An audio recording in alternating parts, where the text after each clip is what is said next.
Hey fam, we are back on another episode of the CEO Pulse podcast where you get the real, the raw, and the mind of entrepreneurship. We are sitting down today with none other than Dr. Diane Hamilton. She's the founder and CEO of Tonerra, which is a consulting and media-based business.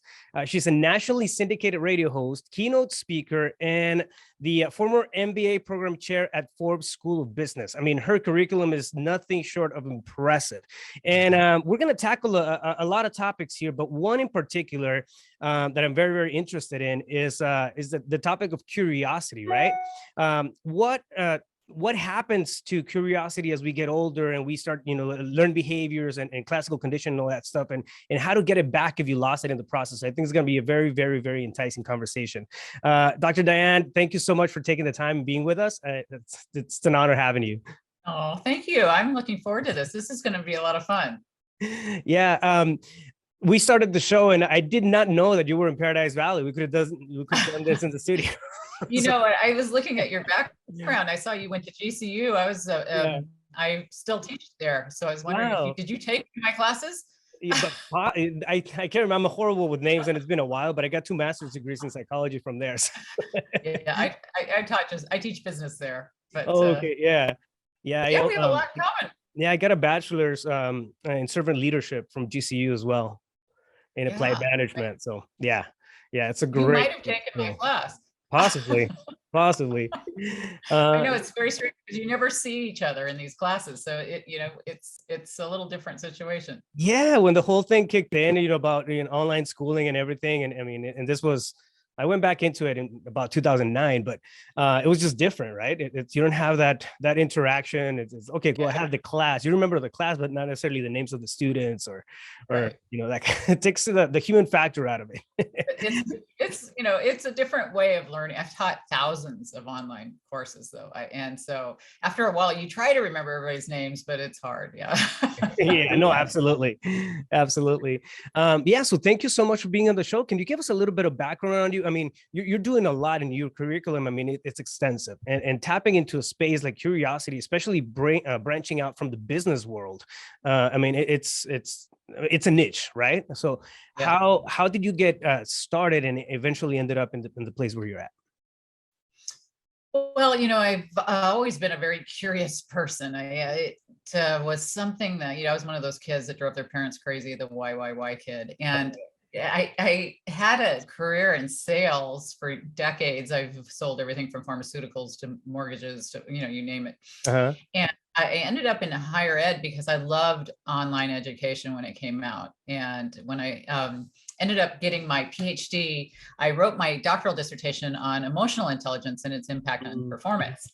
And that got me interested in just assessments in general of how they worked and just the soft skills area of the world. Right. And so people would hire me to speak for different events. I mean, I was the MBA Program Chair at Forbes School of Business and Technology. And so part of that, I'd speak at Forbes or at different groups. And I started to become more interested in just the speaking consulting aspect. And when I was interviewed for my website, for one guy had an AM FM radio show who interviewed me. And I thought, well, that's really interesting. How'd you get that? And he said, well, there's one spot if you want it. So I took it. And then 1,600 people later, I was, doing this nationally syndicated radio show. And as I would interview people, you would just hear how curious they were. And they just were tenacious. And they had all these qualities that they didn't give up on anything, but they were questioning everything. And I always thought it'd be kind of cool to write a book about curiosity. And there's a couple books out there about it. And, I liked Carol Dweck's work on mindset. I liked, Simon Sinek and Dan Pink, all the big authors. And I thought, well, I'm going to write about it. But then as I started to write about it, I started to look for the assessment for it because I want to know how can you fix it if you can't measure it, right? Right. And so I looked at the assessments out there and they told you whether you had high or low levels of curiosity, which was great for some things. Like if you're going to hire someone, you kind of would like to know if it's high or low, but it doesn't tell you what's stopping it.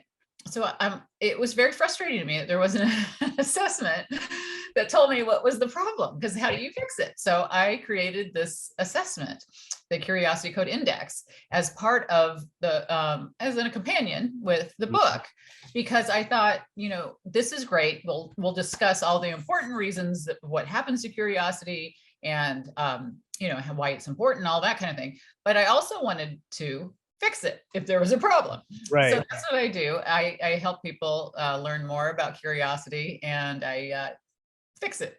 Tap into it. I love it. Absolutely. I mean, this is definitely something that's not, it's not a common thing. You have assessment. For example, I mean, we have the DISC assessment for behavioral strengths and whatnot. I actually do a lot of training on that side, but we've never tackled the topic of curiosity. As entrepreneurs, I think it's one of the biggest, tools and assets that we can have, right? We're curious. By default, we're using critical thinking. We are creating that, that vision with the what if, and it just stimulates the thought process, and potential of opportunities as an entrepreneur. So I think it's a hugely, important tool to just be aware of.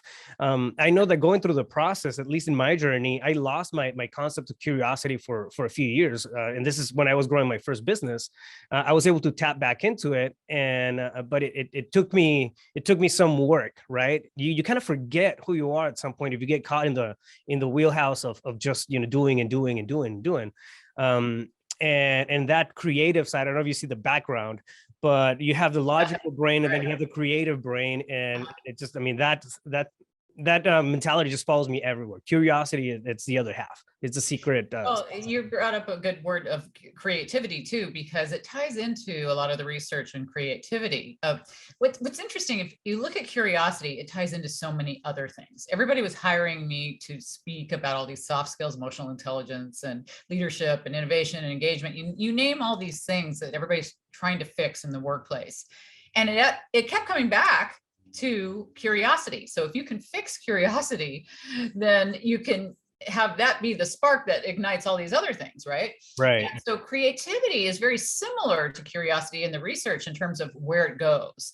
Like if you look at the charts around age 5, we all peak and then we all slam down, as we get older. By the time you're an adult, your curiosity level's way down here. Reality hits at 5 years old. Well, it's a lot of it is we're educated out of it, a lot of it, some of it, but there's really 4 factors that inhibit curiosity. So I want to know what you did to determine the things that held you back. What do you think held you back? To me, I did an exercise, and I tap a lot into personal growth. I read a lot. I go to seminars and dynamics and exercises, meditation. I mean, the whole 9 yards. So I'm consistently working on myself since I hit about 28 years old. That's when I started working on myself, and I kind of I feel like I got it back. But one of the things that I did that worked very well for me was remembering who I was. So I went through this exercise of finding your inner child, right? And I used to be that kid that was always coming up with ideas and new problems to solve and all that stuff. And somehow, for some reason, along the way, I kind of got lost, right? Like, just like you said, it got educated out of me by life and building a business and the responsibilities and all that stuff. So I did that, and then tapping into it, just remembering who I was. I think my prime in curiosity was me at around 17 years old. So I always go back to that stage of my life, like what would my thought process have been, when I was 17. And it's just kind of really important what you're saying, because there are 4 factors that inhibit curiosity. And so you're touching on several of them without really even probably realizing it. Wow. The 4 factors are fear, assumptions, technology, and environment. And they can all play off of each other to some extent, right? So let's go and look at fear, for example. A lot of us, that's a big factor. When I first started thinking about researching this, I put a link out on LinkedIn and asked people, what is, the thing that keeps you from being curious or asking questions in meetings and that type of thing. And a lot of them had like fear-based things. They don't want to look stupid. They don't want to be unprepared, all those kinds of things. And some of that stuff can really hold you back. You have a leader who says, don't come to me with problems unless you have solutions. then you're basically telling your people, don't come to me, because if you're not qualified, I don't want to hear this, right? Yeah. And people get these thoughts in their head, well, I could figure this, I could see the problem, but I'm not qualified to know the solution, so I guess they don't want to know. And then that kind of brings up the assumptions part, right? I'm telling myself stuff, and that's what you're probably telling yourself. I got to be a leader, I got to do this, I got to do that, I got to, and you talk yourself into things that maybe aren't the best way to develop curiosity. You might think, you know, if I do this, it might be too hard, I might fail. Think all the things that you say in your mind yourself that really inhibit curiosity. So assumptions really is that voice in your head that you can't get past, and you just continue to reinforce bad behavior, maybe that doesn't help you. And then technology was the surprise to me a little bit, because it was kind of over and underutilization of it. You might be the greatest mathematician in the world, but I don't teach you the math behind the calculator. I hand you a calculator, you're great at using the calculator, but you think of what you could have done, right? Right. So that we need the foundation behind things, but we also need to, once we have that technology, to really utilize it to the best of its ability. And then environment's a huge one. And you say you go back to the certain age, and then, you know, after that age, maybe you got thrown into a work environment where you had to act a certain way, you had to do a certain thing, and maybe work and shaped your environment. For a lot of people at school, teachers have to teach to the test. They don't have time to answer why kids like me. They don't, or you have siblings who are ruthless and say, that's stupid, you wouldn't do that, would you? Yeah. You know, you have all these factors in your life. And the thing is if what I was trying to do was, because I give DISC and I give EQIs and I give all these assessments, right? But I wanted to do something where people actually got a roadmap. Like, these are where I stand on these levels, kind of like an emotional intelligence test. You know, here's my level, and this is why I don't want to, you know, pursue this and that. It gives you a thought process of what you can do to create like SMART goals. You do kind of a personal SWOT analysis of everything that you need to do and create a plan to move forward. So it's different. It's not categorizing you into boxes. Like, some of those are good for certain things. I mean, I give a lot of those assessments too, but this is something different. That's why I work with a lot of consultants. I work with a lot of HR people to get them qualified to do all this stuff. I love it. Yeah, it's important to just, I mean, understand that and be aware, right? More, I think, be aware that this is something that, I mean, use it or lose it. Right. I mean, environment wise, it really is something that happened to me. I jumped in, I became a fireman when I was 19, but I started, you know, getting into that responsibility stage right around the 18, going through the academies and all that stuff. So, I mean, it makes perfect sense. I got into the firehouse, and then you have real life kind of hitting you, and that freedom and curiosity and sense of, you know, wonder gets replaced with daily stuff, right? Yeah, so I think also it can become a habit to get caught in that in that space, and then not just that critical thinking part can fade away little by little. Well, it does. You know, we try to incorporate a lot of critical thinking into the courses that I create at different universities, and what students sometimes get hung up on is just recognizing that you don't always just use your own perspective. You have to, you get that confirmation bias kind of desire to kind of want to say what you think. And curiosity wise, you want to know what other sides of the story are, and you want to get out there and learn more about opposing viewpoints, because it helps build what you're trying to learn, right? So I think it's really interesting to look at how much curiosity gets overlooked in terms of the key component of what it does in the business world. I liken it to baking a cake for people sometimes to explain. Let's say you're trying to bake a cake, and you know what your ingredients you need. You know, you need flour and oil and water, whatever it is, and you're mixing it, and you put it into a pan, and you put it in the oven. And you want cake, right? That's your end product. But if you don't turn on the oven, you don't get cake, right? You get goo. So we want cake. And in the working world, our cake is productivity and money, right? That's what you want. But you know, the ingredients are motivation and drive and engagement and innovation and all these things. Everybody's mixing all these ingredients, but and they're putting it in the oven, but nobody's turned on the oven of the spark, which is curiosity. So I really love that there's a lot of new studies. There's a new study just came out by SAS looking at how much curiosity is being talked about on LinkedIn. For one thing, the conversation's gone up quite a bit since I wrote my book years ago. It's really starting to be something I see more of. So I'm glad to see studies showing that. But they're also showing, the importance that people place on this. On my radio show, I've had like Francesca Gino from Harvard and all these great voices who've written these wonderful, research papers and published on HBR and all that. And, we see that leaders think that they encourage curiosity much more than their followers think they do. And so there's a disconnect of what we think we're doing sometimes and what we're actually doing. And so sometimes it's really good. I had Daniel Goleman on my show, which was a lot of fun to talk about emotional intelligence, but we also got a little bit into curiosity. But the way curiosity and emotional intelligence can be improved is to get more of a 360 from people, and really get out there and find out outside of your own viewpoint of how really well you do this, increasing of and trying to build your empathy, try to build your curiosity. And curiosity really ties into empathy, which is a big part of emotional intelligence. And right.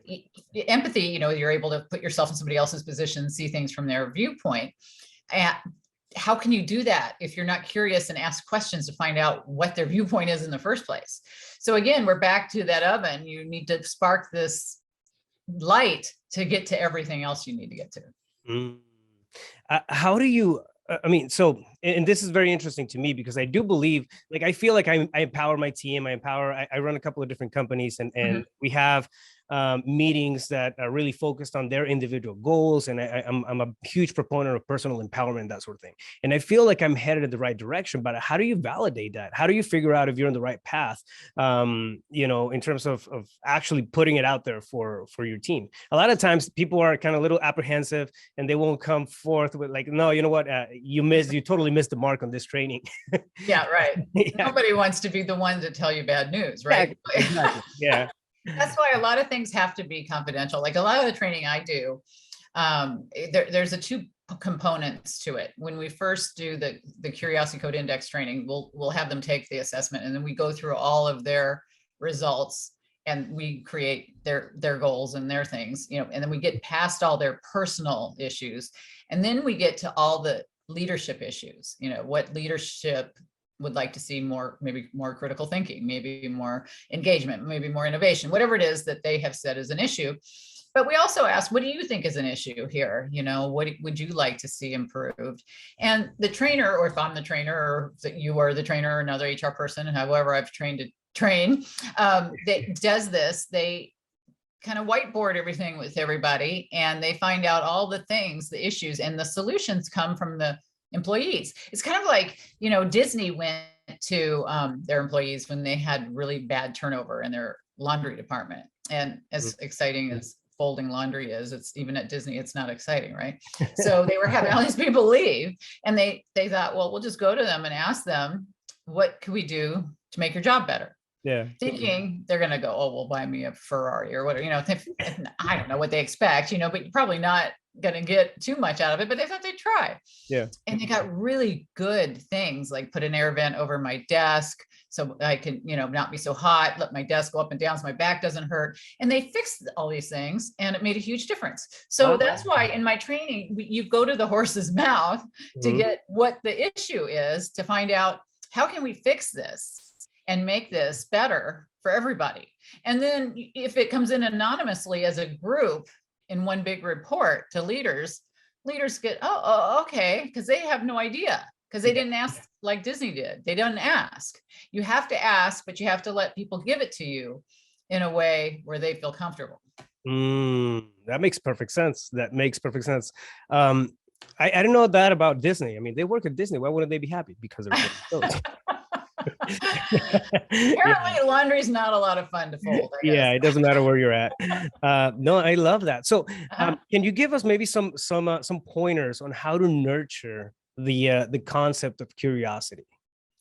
Well, I think you But the have to scale of start at the top. curiosity they should refer to. Yeah, well, you're right. You're doing the right thing, starting as a CEO, being at the top. A lot of companies, it's tough. If the CEO doesn't buy into the need for a culture change, Hmm. it's going to be a problem. Either the company is going to have a bad culture and eventually fail, or the CEO will be gone, or something's going to happen down the road, or people decide to cut bait and switch because they're done, with putting up with that. So you're doing it the right way. You start at the top. I mean, I've had people like Xander Lurie of SurveyMonkey on, and they embrace curiosity so much they changed their address to One Curiosity Way or something like that. I mean, it's just like their main focus. And they have skip level meetings. They have all these things that they do. But, as a leader, you have to emulate what you want to see from your people.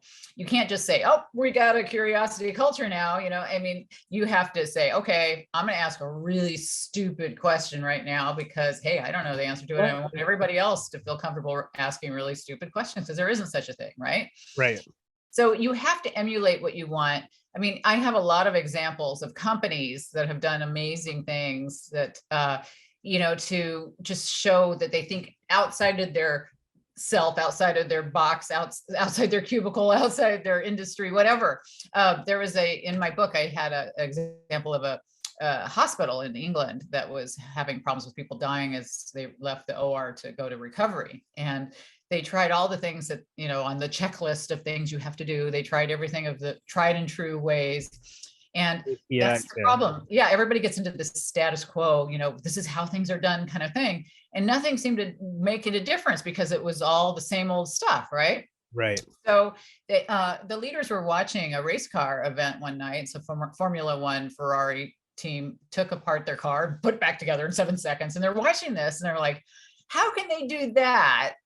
And we can't, do this. So they actually hired them to come into the hospital and watch their procedures of how they did things. And they gave them several suggestions and made a huge impact on patient success, right?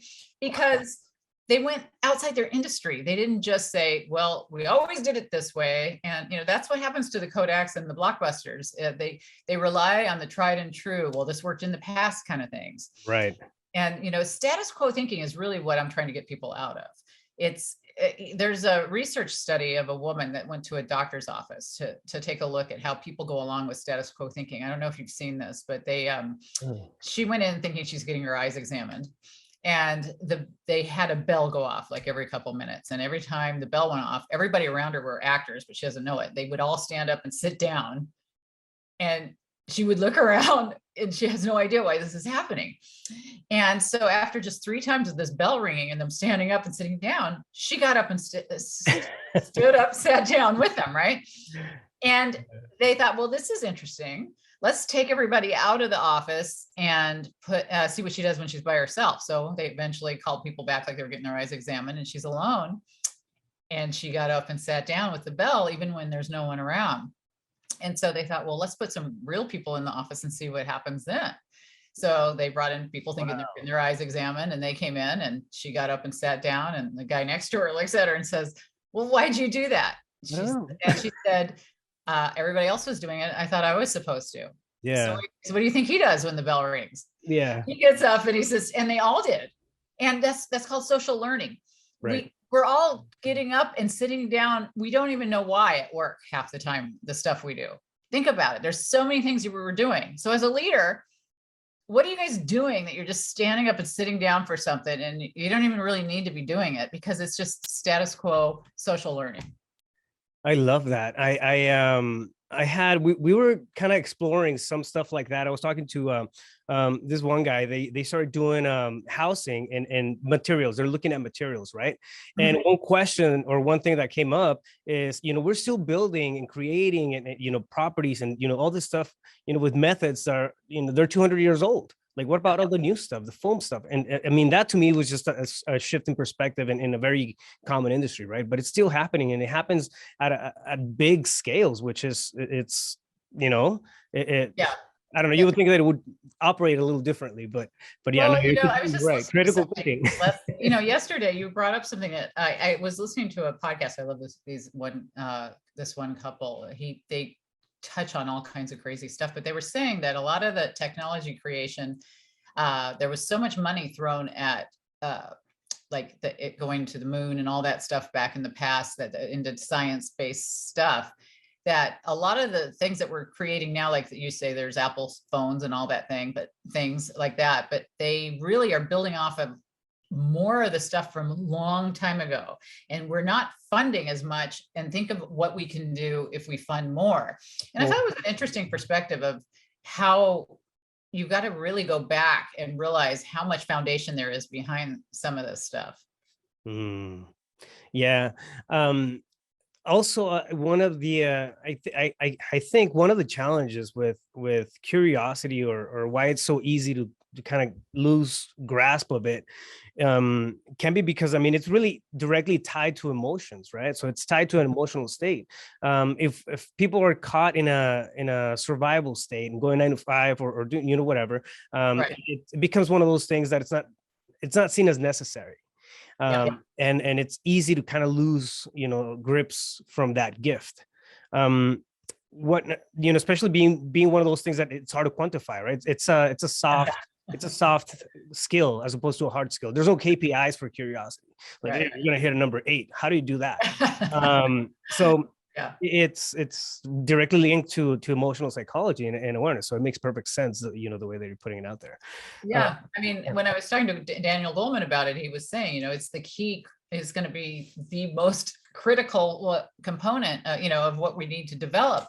And I think that that's what I try to do, is quantify at least what stops it, you know, and they do quantify your levels of it, but these soft skills are very tough to quantify. Right. And that's why emotional intelligence gets such recognition, because somebody tried to do this. And I think what it does is, you can say self-assessments, you can, you know, they're slammed to some extent because you're taking them yourself. But what it does is it opens up a dialogue of things. It makes you recognize that, I never talked about empathy before. I never talked about curiosity before. I never talked about status quo thinking before, or the things that might be problematic for it, you know. And because you're talking about it, I think people look back and they go, oh yeah, my sister was brutal. She wouldn't let me do this or that, or, you know, whatever it is. You think about, my brother did this, or, you know, and that's why everybody wanted us to be lawyers, or everybody wanted us to be, you know, my family did this. And,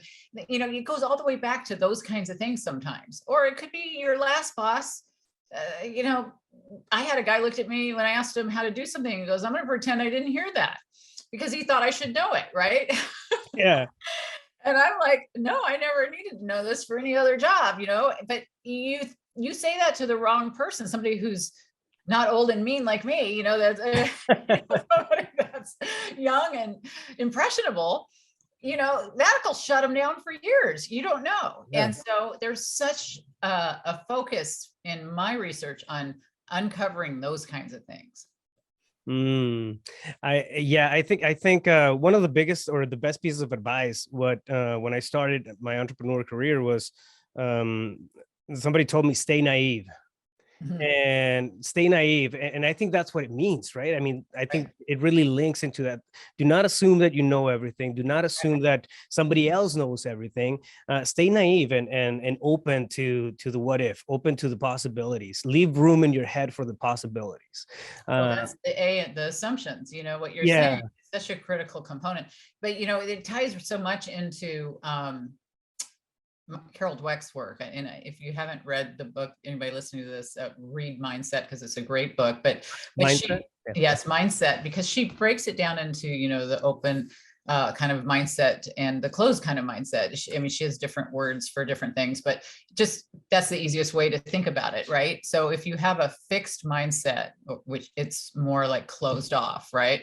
So what she was looking at was young kids, and whether, like, say if you're a parent and you come to me with your picture of your rhino you drew, whatever that is behind you, and you go, you go, look at this rhino. And I, as your parent, said, oh, you're a natural artist. I mean, that's just wonderful. Well, you're going to think you don't need to try very hard because you're a natural at this, right? It's a natural.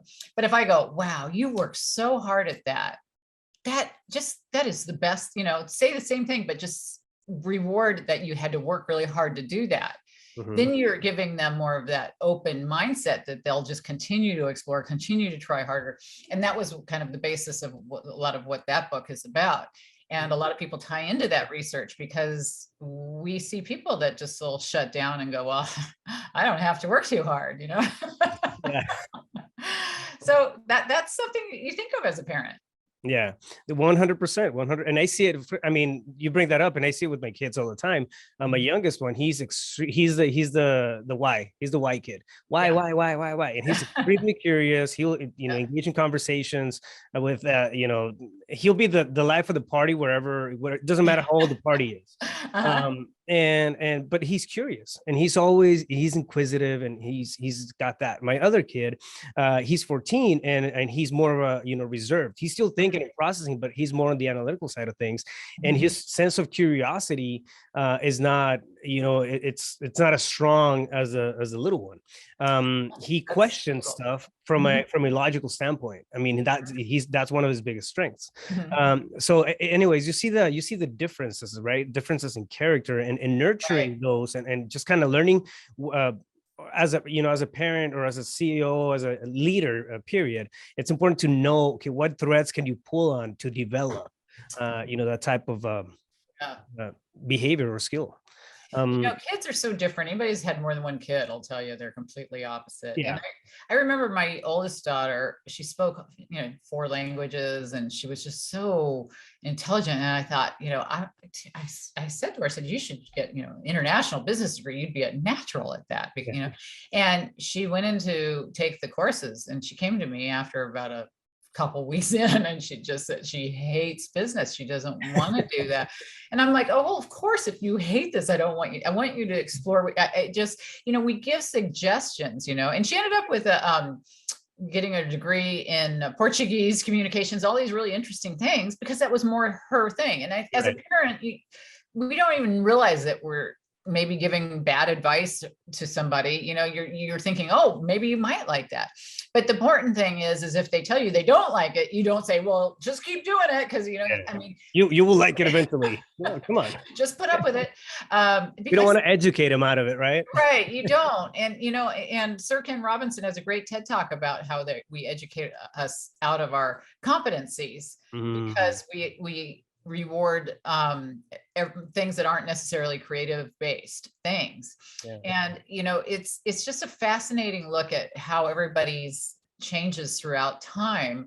George Land has another great TED talk. He looked at kids at NASA and found at age 5 they were creative geniuses, but by the time they were 31, almost nobody was, but almost everybody was at 5 and nobody was at 31. It was like 2%, I think, by the time they got to 31. Wow. And so we have this really high level of creativity.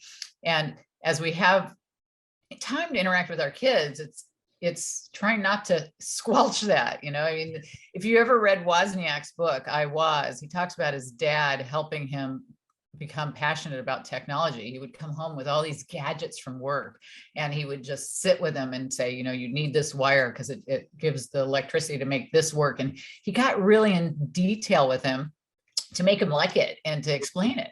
How many parents really have that background to help their kids with that? So he was lucky his dad was that kind of a guy that knew all that stuff.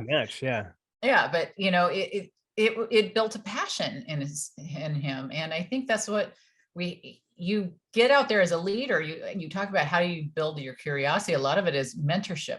Realize you want to surround yourself with a lot of people who are a lot smarter than you are, because if you're the smartest guy in the room, that's bad. You want to have everybody around you much smarter because you can learn from them. And Keith Krach, the billionaire genius behind DocuSign's, a big IPO and all of his work, wrote the foreword in my book. And, he's one of the smartest guys and he's very humble though. He'll get people and he'll say, I surround myself with people who are way, smart in this area, in this area, in this area.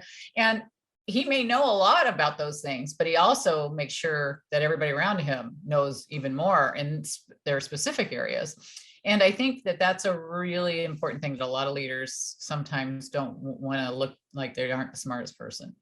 Yeah, I think ego can be a huge inhibitor of that. And I completely get what you're talking about. I'm in a couple of different masterminds, and Yeah. every time I walk into these rooms, we're having one in coming up in March, and it's in Tampa. But you walk into this room, big room, conference style, and we start doing keynotes on whatever proficiencies everybody has, and Yeah. presentations. You walk in there, and I know that if I feel like I have absolutely no idea what's going on, and I feel inadequate, like I gotta be in that room. I gotta Yeah. be in that room. I know this is my Yeah. industry because I picked the mastermind, right? Uh-huh. And if all this stuff is just, Correct. beyond, it really triggers that creative thinking process. For me, okay, what else? What else can happen? Like, wow, this person is doing this person is doing that, and then, like you said, you create that environment around you, and you have a collective of ideas, not necessarily all, like branch off from critical thinking and whatnot, but you're borrowing from somebody else's talents. Right. And I think that's a beautiful thing. Well, if you knew the meaning of the universe and everything was all clear to you tomorrow when you woke up, it would be kind of boring, Yeah. You know everything, right? Yeah, I don't think I want to be there. You don't want to be there. You don't want to know everything. You want the growth. That's I want to be Thanos. It's like being put on the top of the mountain isn't as exciting as climbing the mountain and saying you got there, right? Yeah. So you want that growth. You want to feel that sense that you don't know everything, because life would be really boring if you knew it all. Yeah, 100%. I love it. Wow, it's been a very, very interesting conversation. And thank you so much for spending the time and really sharing your wealth of knowledge on this. I love talking about, this type of stuff, because I think it's oftentimes, and especially in entrepreneurship, we'll focus on KPIs, process systems, and the pragmatic aspect of things, right? Leaving on the wayside, some of that mindset stuff, huge elements and skill sets like curiosity. I mean, it's important to bring light to that. So thank you for all the work that you're doing in that space. Well, thank you. I really enjoyed our conversation. You had great questions, and I hope everybody takes some time to work on those 4 factors, because, hey, I mean, 100%. I'll make sure to highlight those on the notes. Fear, assumptions, technology, and environment can inhibit your curiosity. FATE, right? Yeah. Oh, okay. That makes sense. Yeah. Yeah. Before we sign off, and this is my favorite question, and by now you'll connect why, right? But if you were walking down the street and you ran into your 17-year-old self, what would you tell that kid? That's funny. I kind of used to ask a question similar to that on my radio show, because Really? I would ask them, what would you change? You know what I mean? About, and almost everybody would say nothing. They wouldn't change anything, because they learned what they learned that they needed to learn. And I think that that's the biggest thing. I might tell myself to invest in something else, but I think in general, I think I'm glad I went through the process. I think the biggest thing I would tell myself is, I think you take everything super seriously when you're young. Like you get your feelings hurt too easily. People can shut you down too easily. I think you get a lot more like, as you get older. And I wish I'd had that sense that people couldn't ruffle my feathers as much, or, I think that you're just so innocent that people, I don't think I spoke up enough. And I think I would tell myself to speak up more. I love that. Dr. Hamilton, if somebody wants to reach out to you, get a hold of you, definitely buy your book and maybe just, tap you on the shoulder about assessments and stuff. What's the best, or where is the best place to find you? Well, I'm on social media at Dr. Diane Hamilton. So that's just the DR part of doctor as it's spelled out. So you can find me that way, or Dr. Diane Hamilton is my main website. You can get directly to the curiosity stuff on that site, either drop down the curiosity menu or go to curiositycode.com. That gets you right to that page. But you can follow me on just about every social media site, and I'd love to hear from you. Beautiful. I'll make sure to add the links on the show notes. And yeah, for everybody out there to come in and then just reach out to you. Once again, thank you so much. It's been a blast and an honor to have you on my show. Likewise, this was fun. Boom, it's a wrap. Stay focused. You got this.